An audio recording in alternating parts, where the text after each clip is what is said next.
नमस्ते दोस्तों, स्वागत है आप सबका हमारे चैनल में।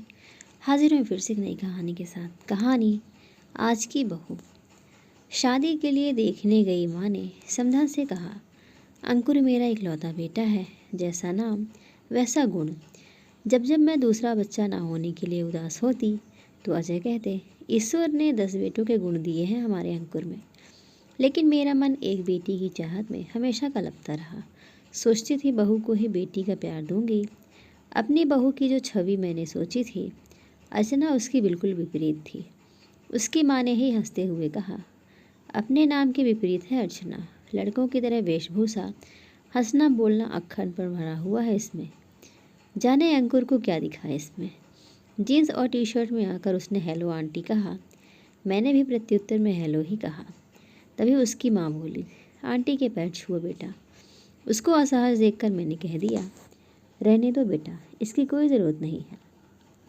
बातों से एकदम बिंदास खिलखिलाकर हंसने वाली अपनी माँ से हर बात पर तर्क वितर्क करती अर्चना मेरे बेटे अंकुर की पसंद ही नहीं, प्यार भी थी।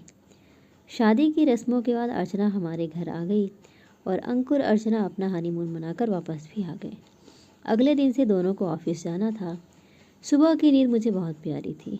सोचती थी बहू आ जाएगी तो उसके हाथों की चाय पीकर अपनी सुबह की शुरुआत करूंगी। लेकिन अर्चना को देखकर मैंने अपना ये सपना भुला दिया और सुबह 6 बजे का अलार्म लगाकर सो गई। पूजा की घंटियां सुन मेरी नींद खुली। अभी 6 भी नहीं बजे थे। बाहर निकलकर देखा, अर्चना आरती की थाल लिए पूरे घर में घूम रही थी। मुझे लगा मैं सपना देख रही हूँ। तब तक वह पास आकर बोली, मम्मा प्रसाद लीजिए। फ्रेश होकर बाथरूम से निकली तो मैडम चाय की 2 कप लिए हाजिर थी। चाय पीने के बाद बोली, मम्मा मुझे नाश्ते में बस सैंडविच और चीला बनाना ही आता है। आप लोग नाश्ते में क्या खाते हैं? पीछे से अंकुर आकर बोला, जो भी तुम बनाओगी हम वही खाएंगे। अंकुर ने मेरा हैरान चेहरा देखकर पूछा, क्या हुआ माँ, चाय पसंद नहीं आई? नहीं रे, इतनी अच्छी चाय तो मैंने खुद ही नहीं बनाई कभी। फिर मैंने अर्चना से कहा, तुम्हें ऑफिस जाना है बेटा, तैयार हो जाओ, अभी मेड आ रही होगी, मैं उसके साथ मिलकर नाश्ता बना लूँगी। अरे नहीं मम्मा, नाश्ता तो मैं ही बनाऊँगी। फिर तो मैं पूरा दिन ऑफिस में रहूँगी तो घर पर सब आपको ही देखना पड़ेगा। अर्चना कभी कोई मौका नहीं देती थी कमी निकालने का। साड़ी बहुत कम पहनती है। वह हर रोज़ मेरे पैर भी नहीं छूती। उसकी आवाज़ भी धीमी नहीं है। उसे घर के काम भी नहीं आते। रोटी तो भारत के नक्शे जैसे बनाती है और जब गुस्साती है तो उफ पूछिए ही मत। वह एक आदर्श बहू की छवि से बिल्कुल जुदा है। लेकिन ये कमी दूर हो सकती है। खुशियों को भी कभी कभी नज़र लग जाती है। सब कुछ बहुत अच्छा चल रहा था कि अजय को हार्ट अटैक आ गया। मैं उन्हें आईसीयू के बाहर देख घंटों रोती रही। उस समय मेरी अर्चना ने मुझे सास से बेटी बना दिया। मुझे अपनी बाहों में भरकर चुप कराती, ज़बरदस्ती अपने हाथों से खाना खिलाती। हर वक्त यही कहती कि पापा बिल्कुल ठीक हो जाएंगे। हॉस्पिटल के बिल, दवाइयों का खर्चा इस तरह से देती जैसे उसके अपने पापा का इलाज चल रहा हो। अंकुर और मेरे सामने मजबूत चट्टान बनी मेरी अर्चना वास्तव में बहुत कोमल थी। घर आने के बाद भी अजय का ख्याल हम दोनों से ज़्यादा रखती थी। अपनी नई नवेली शादी के बावजूद देर रात तक हमारे साथ बैठी रहती। मासूम गुड़िया से बहू का सपना देखने वाली सास को एक मजबूत बेटी मिल गई थी, जिसका चोला पाश्चात्य था पर दिल एकदम देसी था।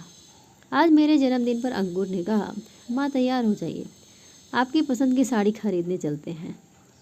मुझे कुछ नहीं चाहिए अंकुर, तूने अर्चना के रूप में मेरी ज़िंदगी का सबसे बड़ा तोहफा दे दिया है। मेरी भीगी आंखें पोंछकर अंकुर ने पूछा, वैसे है कहाँ आपकी दबंग बहू, जिसने अपनी दबंगई से आपका भी दिल जीत लिया?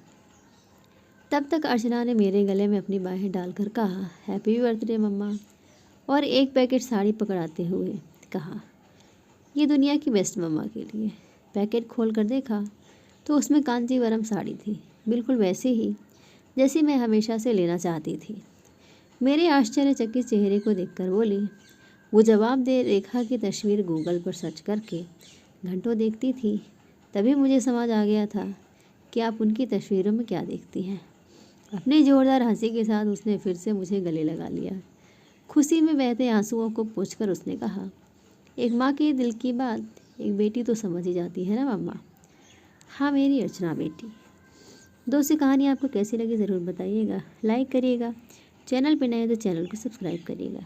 धन्यवाद।